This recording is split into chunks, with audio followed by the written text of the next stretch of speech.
It's a scientific fact that the hormones of stress downregulate genes and create disease, long-term effects. Human beings, because of the size of the neocortex, we can turn on the stress response just by thought alone. We can think about our problems and turn on those chemicals. That means then our thoughts could make us sick. So if it's possible that our thoughts could make us sick, is it possible then our thoughts could make us well? The answer is absolutely yes. Hey everybody, welcome to Impact Theory. Our goal with this show and company is to introduce you to the people and ideas that will help you actually execute on your dreams. All right, today's guest is a New York Times best-selling author and one of the most sought-after speakers in the world. He's lectured and given advanced workshops in more than 30 countries across 5 continents, all with the aim of helping people better understand and unlock the power of their mind. His expertise is the intersection of the fields of neuroscience, epigenetics, and quantum physics, and he's partnered with other scientists across multiple disciplines to perform extensive research on the effects of meditation, using advanced technologies such as epigenetic testing, brain mapping with EEGs, and gas discharge visualization technology. Through his work, he is endeavoring to help advance both the scientific community and the public at large's understanding of mind-derived health optimization, a topic he covered extensively in his groundbreaking book, You Are the Placebo. His teaching has had such a profound impact on the way that people perceive a wide range of brain-related topics around mindfulness and well-being that he's a faculty member at the Quantum University in Hawaii, the Omega Institute for Holistic Studies in New York, and the Kripalu Center for Yoga and Health in Stockbridge, Massachusetts. He's also an invited chair of the research committee at Life University in Atlanta, as well as a corporate consultant where he delivers his lectures and workshops for businesses. So please, help me in welcoming the man who has appeared in such films as Heal, People versus the State of Illusion, and Unleashing Creativity, the author of the recent book, Becoming Supernatural, Dr. Joe Dispenza.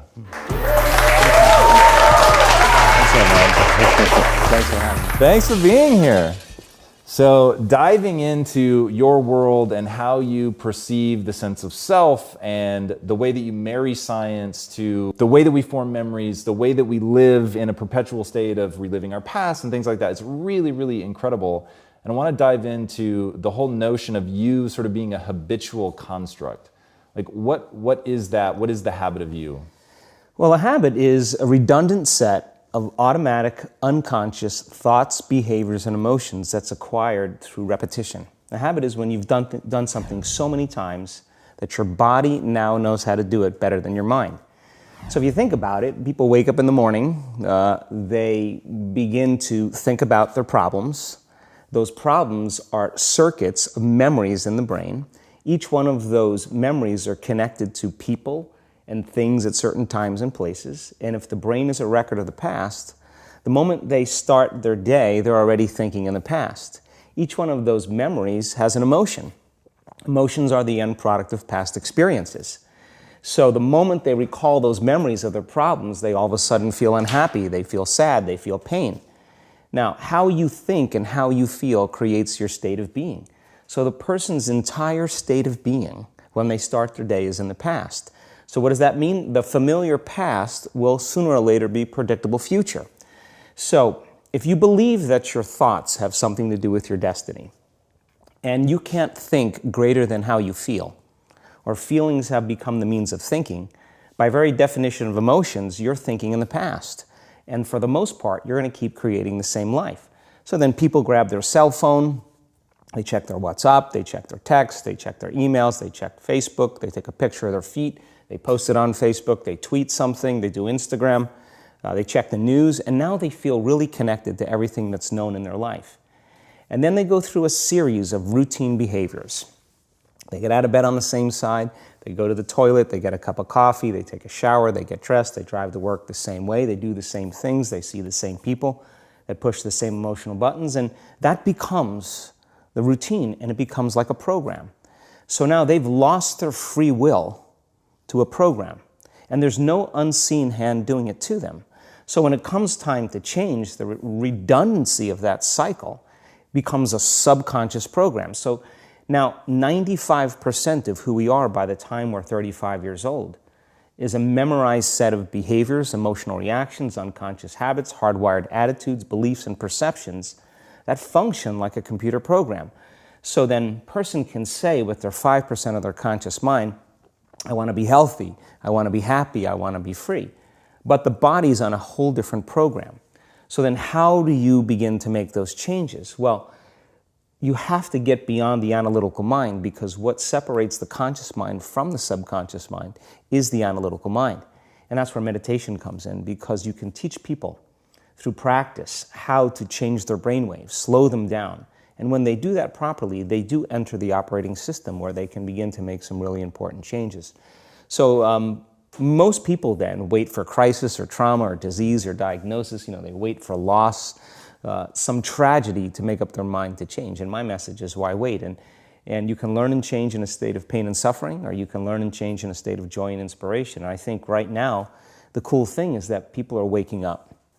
That's really interesting. And where I found the deepest hooks into how powerful this can be for somebody is when you talk about trauma. And you've talked about how people experience a traumatic event, but they then basically rehearse it, and how that then has this knock-on effect. So what is that? Why do people find it so hard to get past trauma? Well, the stronger the emotional reaction you have to some experience in your life, the higher the emotional quotient, the more you pay attention to the cause. And the moment the brain puts all of its attention on the cause, it takes a snapshot, and that's called a memory. So long-term memories are created from very highly emotional experiences. So what happens then is that people think neurologically within the circuitry of that experience, and they feel chemically within the boundaries of those emotions. And so when you have an emotional reaction to someone or something, most people think that they can't control their emotional reaction. Well, it turns out if you allow that emotional reaction, it's called a refractory period, to last for hours or days, that's called the mood. I say to someone, hey, what's up? You say, I'm in a mood. Well, why are you in a mood? Well, I had this thing happen to me 5 days ago, and I'm having one long emotional reaction. If you keep that same emotional reaction going on for weeks or months, that's called temperament. Why is he so bitter? I don't know, let's ask him. Why is he so bitter? Why are you bitter? Well, I had this thing happen to me 9 months ago. And if you keep that same emotional reaction going on for years on end, that's called a personality trait.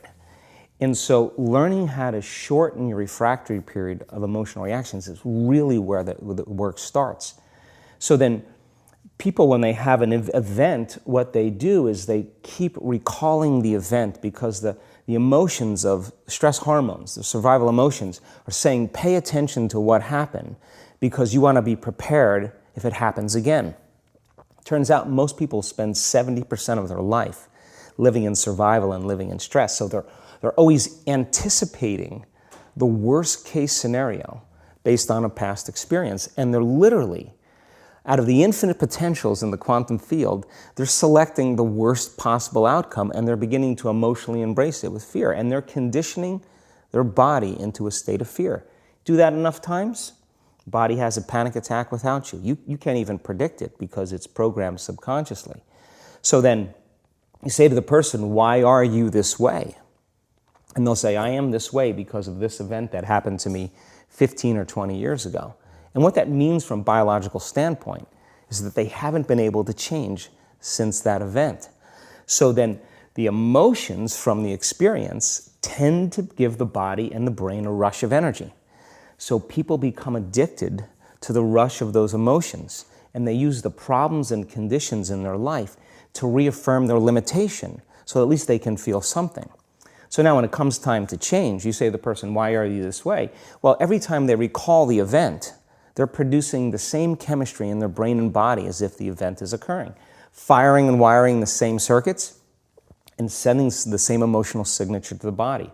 Well, what's the relevance behind that? Well, your body is the unconscious mind. It doesn't know the difference between the experience that's creating the emotion and the emotion that you're creating by thought alone. So the body's believing it's living in the same past experience 24 hours a day, 7 days a week, 365 days a year. And so then when those emotions influence certain thoughts, and they do, and then those thoughts create the same emotions, and those same emotions influence the same thoughts, Now the entire person's state of being is in the past. So then the hardest part about change is not making the same choices you did the day before, period. And the moment you decide to make a different choice, get ready, because it's going to feel uncomfortable. It's going to feel unfamiliar. There's going to be some uncertainty. Why does it feel so uncomfortable? Is it because of the neurons that fire together, wire together, so there's like an easiness to that loop, just because literally, and you've talked very eloquently about this, the way that the neurons connect in the brain, how rapidly, I've seen you show footage of how rapidly those connections happen, which is pretty incredible. Is that what makes it so discomforting for people? I think that the bigger thing is that we keep firing and wiring those circuits. They become more hardwired. So you have a thought and then the program runs.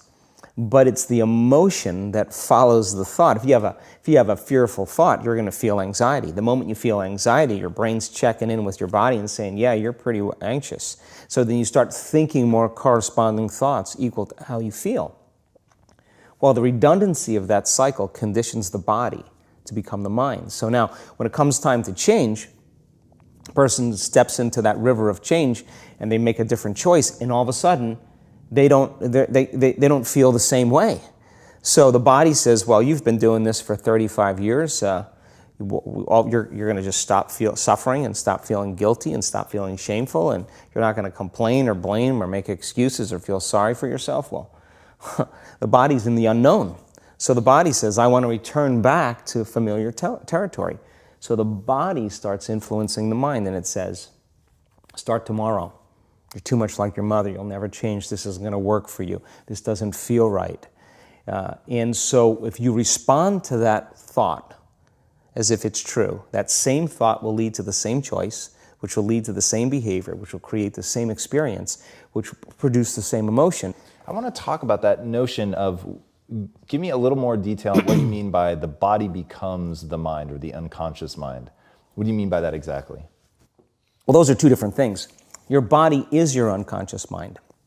In a sense, if you're sitting down and you start thinking about some future worst-case scenario that you're conjuring up in your mind, and you begin to feel the emotion of that event, your body doesn't know the difference between the event that's taking place in your world, outer world, and what you're creating by emotion or thought alone. So most people then, they're constantly reaffirming their emotional states. So when it comes time to give up that emotion, they can say, I really want to do it, but really the body is stronger than the mind because it's been conditioned that way. So the servant now has become the master. And the person, all of a sudden, once they step into that unknown, they'd rather feel guilt and suffering because at least they can predict it. Being in the unknown is a scary place for most people because the unknown is uncertain. People say to me, well, I can't predict my future. I'm in the unknown, and I always say the best way to predict your future is to create it. Not from the known, but from the unknown. What thoughts do you want to fire and wire in your brain? What behaviors do you want to demonstrate in one day? The act of rehearsing them mentally, closing your eyes, and rehearsing the action. Rehearsing the reaction of what you want, or action of what you want. By closing your eyes and mentally rehearsing some action. If you're truly present, the brain does not know the difference between what you're imaging and what you're experiencing in 3D world. So then you begin to install the neurological hardware in your brain to look like the event has already occurred. Now, your brain is no longer a record of the past. Now it's a map to the future. And if you keep doing it, priming it that way, the hardware becomes a software program. And who knows, you just may start acting like a happy person. And then I think the hardest part is to teach our body emotionally what the future will feel like ahead of the actual experience. So what does that mean? You can't wait for your success to feel empowered. You can't wait for your wealth to feel abundant. You can't wait for your new relationship to feel love, or your healing to feel whole. I mean, that's the old model of reality, of cause and effect, waiting for something outside of us to change how we feel inside of us. And when we feel better inside of us, we pay attention to whoever or whatever caused it. But what that means then is that from the Newtonian world is that most people spend their whole life living in lack, waiting for something to change out there. What do you mean the Newtonian world? The Newtonian world is all about the predictable. It's all about predicting a future. But the quantum model of reality is about causing an effect. The moment you start feeling abundant and worthy, you are generating wealth. The moment you're empowered and feel it, you're beginning to step towards your success. The moment you start feeling whole, your healing begins. And when you love yourself and you love all of life, you'll create an equal. And now you're causing an effect. And I think that's the difference between living as a victim in your world, saying, I am this way because of this person or that thing or this experience. They made me think and feel this way. When you switch that around, you become a creator of your world, and you start saying, my thinking and my feeling is changing an outcome in my life. And now that's a whole different game, and we start believing more that we're creators of reality. So how do we go from, okay, I have this negative emotion, it's controlling my life, it's got me in this cycle of, I think about this emotion, which triggers a chemical reaction, which trains my body to feel that way, which makes it easier, more likely I will do it again. And so now I'm in this vicious cycle. And it's unconscious. Right. And you said, does your thinking create your environment, or does your environment create your thinking, which I thought was really, really interesting. So how do we then go from that, like mechanistically, to begin this visualization process of something that's empowering? It's me in a different state. It's my future self. Is it meditation? What does that look like? If you're not being defined by a vision of the future, then you're left with the old memories of the past, and you will be predictable in your life. And if you wake up in the morning and you're not being defined by a vision in the future, as you see the same people and you go to the same places and you do the exact same thing at the exact same time, it's no longer that your personality is creating your personal reality. Now your personal reality is affecting or creating your personality. Your environment is really controlling how you think and feel unconsciously, because every person, everything, every place, every experience has a neurological network in your brain. Every experience that you have with every person produces an emotion. So some people will use their boss to reaffirm their addiction to judgment.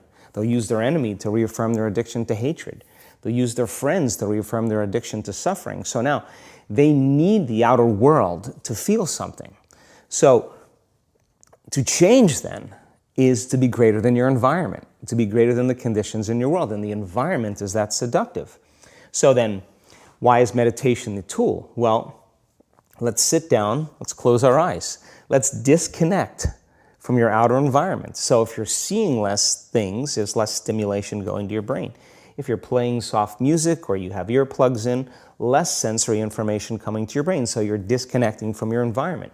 If you can sit your body down and tell it to stay like an animal, stay right here. I'm going to feed you when we're done. You can get up and check your emails. You can do all your texts. But right now, you're going to sit there and obey me. So then, when you do that properly, and you're not eating anything or smelling anything or tasting anything, you're not up experiencing and feeling anything, you would have to agree with me that you're being defined by a thought, right? So when the body wants to go back to its emotional past, and you become aware that your attention is on that emotion, and where you place your attention is where you place your energy, you're siphoning your energy out of the present moment into the past, and you become aware of that. And you settle your body back down in the present moment, because it's saying, well, it's 8 o'clock. You normally get upset because you're in traffic around this time, and here you are sitting, and we're used to feeling anger, and you're off schedule. Oh, it's 11 o'clock, and you usually check your emails and judge everybody. Well, the body's looking for that predictable chemical state. Every time you become aware that you're doing that and your body is craving those emotions and you settle it back down into the present moment, you're telling the body it's no longer the mind, that you're the mind. And now your will is getting greater than the program. And if you keep doing this over and over again, over and over again, over and over again, just like training a stallion or a dog, it's just going to say, I'm going to sit. And the moment that happens, when the body's no longer the mind, when it finally surrenders, there's a liberation of energy. We go from particle to wave, from matter to energy, and we free ourselves from the chains of those emotions that keep us in the familiar past. And we've seen this thousands of times. In fact, we can actually predict it now on a brain scan. Yeah, I found that so interesting. Let's go a little bit harder on metacognition, the notion that you don't have to believe everything you think. I love the way that you talk about that. Yeah, we have a huge frontal lobe, and it's 40% of our entire brain. And most people, when they have a thought, they just think that that's the truth. And I think one of my greatest realizations in my own journey was just because you have a thought doesn't necessarily mean it's true. So if you think 60 to 70,000 thoughts in one day, and we do, and 90% of those thoughts are the same thoughts as the day before, and you believe that your thoughts have something to do with your destiny, your life's not going to change very much, because the same thought leads to the same choice leads to the same behavior creates the same experience, and the same experience produces the same emotion. And so then the act of becoming conscious of this process to begin to become more aware of how you think, how you act, and how you feel, it's called metacognition. And so then why is that important? Because the more conscious you become of those unconscious states of mind and body, the less likely you're going to go unconscious during the day. And that thought is not going to slip by your awareness unchecked, because it means to know thyself. The word meditation means to become familiar with. So as you become familiar with the thoughts, the behaviors, and the emotions of the old self, you're retiring that old self. As you fire and wire new thoughts and condition the body into a new emotional state, if you do that enough times, it'll begin to become familiar to you. So it's so important, just like a garden. If you're planting a garden, you got to get rid of the weeds. You got to take the plants from the past year and you got to pull them out. The rocks that sift to the top that are like our emotional blocks, they have to be removed. The soil has to be tenderized and broken down. We have to make room to plant a new garden. So primarily, we learn the most about ourselves and others when we're uncomfortable.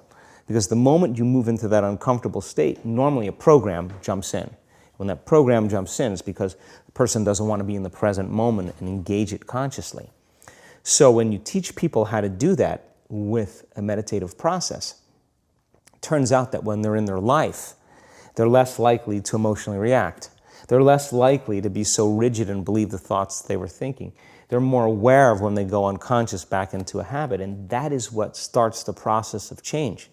And so we have to unlearn before we relearn. We have to break the habit of the old self before we reinvent a new self. We have to prune synaptic connections and sprout new connections. We have to unfire and unwire and refire and rewire. We have to unmemorize emotions that are stored in the body, and then recondition the body to a new mind and to a new emotion, like deprogram and reprogram. That's the act, and it's a two-step process. Yeah, I like the way that you call that out as an action. There was another thing that you said that I thought was really powerful about how insights themselves are essentially inert. They don't do anything. What then do we do with an insight? How do we take a breakthrough moment and make sure that it's not just a breakthrough moment? Like, I guarantee people watching right now are having like 100 aha moments. For sure, that was definitely the case for me as I was researching you. And when you said that, I was like, and that's the danger, that you have the aha and then nothing. Yeah, and it is a danger, because then people will shrink back into mediocrity, and they'll use the insight to excuse them from taking a leap. They'll say, yeah, I have a chemical imbalance in my brain. Yeah, my father was really overbearing. He was a perfectionist. That's why I am the way I am. People, they come up with stuff to excuse themselves. The insight is actually giving them permission to stay limited. And it's an amazing idea, because they'll say to you that they really want to get over their anxiety. But let's take your ex-husband, let's put him in a straitjacket, let's duct tape him and shoot him to the moon. Now what? I mean, what are you going to do now? You still have to make those changes. And so then when the person's enemy dies, or something shifts in their life, and that person's gone, they'll find another person to hate. This is just how we function as human beings. We just slide another reason to feel those emotions. So I think when people start to understand this, I think knowledge is power, but knowledge about yourself is self-empowerment. So how much of this is really learning to just bifurcate the world into, there's negative emotions that have negative neurochemistry associated with, and you said that in those states, if you're living in a perpetual state of stress hormones and things like that, illness is like a step away. And then just the other side of that is understanding, but there's this whole other side of positive energy, which happiness, joy, empowerment, whatever that neurochemical cocktail is, but that when you're on that side, your immune system is more likely to function well. Like, is that just sort of bringing it down to like a really base level, is yeah. that sort of one of the big pieces? Well, let's talk about it in terms of survival or creation. As I said, 70% of the time, people live in stress, and living in stress is living in survival. Now, all organisms in nature can tolerate short-term stress. You know, a deer gets chased by a pack of coyotes. When it outruns the coyotes, it goes back to grazing and the event is over. And the definition of stress is when your brain and body are knocked out of balance, out of homeostasis. The stress response is what the body innately does to return itself back to order. So you're driving down the road, someone cuts you off, you jam on the brakes, you may give them the finger, and then you settle back down and the event is over and boom, now everything's back to normal. But what if it's not a predator that's waiting for you outside the cave, but what if it's your coworker sitting right next to you? And all day long, you're turning on those chemicals because they're pushing all your emotional buttons. When you turn on the stress response and you can't turn it off, now you're headed for disease because no organism in nature can live in emergency mode for that extended period of time. It's a scientific fact that the hormones of stress downregulate genes and create disease, long-term effects. Human beings, because of the size of the neocortex, we can turn on the stress response just by thought alone. We can think about our problems and turn on those chemicals. That means then our thoughts could make us sick. So if it's possible that our thoughts could make us sick, is it possible then our thoughts could make us well? And the answer is absolutely yes. So then, what are the emotions that are connected to survival? Let's name them. Anger, aggression, hostility, hatred, competition, fear, anxiety, worry, pain, suffering, guilt, shame, unworthiness, envy, jealousy. Those are all created by the hormones of stress. And psychology calls them normal human states of consciousness. I call those altered states of consciousness. So then we tend to remember those traumatic events more because in survival, you better be ready if it happens again. And when the survival gene is switched on, you could have 10 really great things that happen to you in your day. And you just have one bad thing that happens and you cannot take your attention off that unhappy thing because the survival gene is switched on. It's really interesting. How does epigenetics come into play in all this? Like, what's actually happening? You've talked pretty profoundly about proteins and like really at a deep level how we're signaling to our genetics to create these kinds of changes. What does that actually look like? Well, epigenetics, epi means above the gene. And many years ago, after the DNA helix was discovered by Watson and Crick, they said the blueprints of life, all diseases are created from genes. It turns out less than 5%, more like 1% of people on the planet are born with a genetic condition like type 1 diabetes or Tay-Sachs disease or sickle cell anemia. The other 95 to 99% are created by lifestyle and by choices. You can take two identical twins, exact same genome. One dies at 51, the other one dies at 85. Same gene, different environment.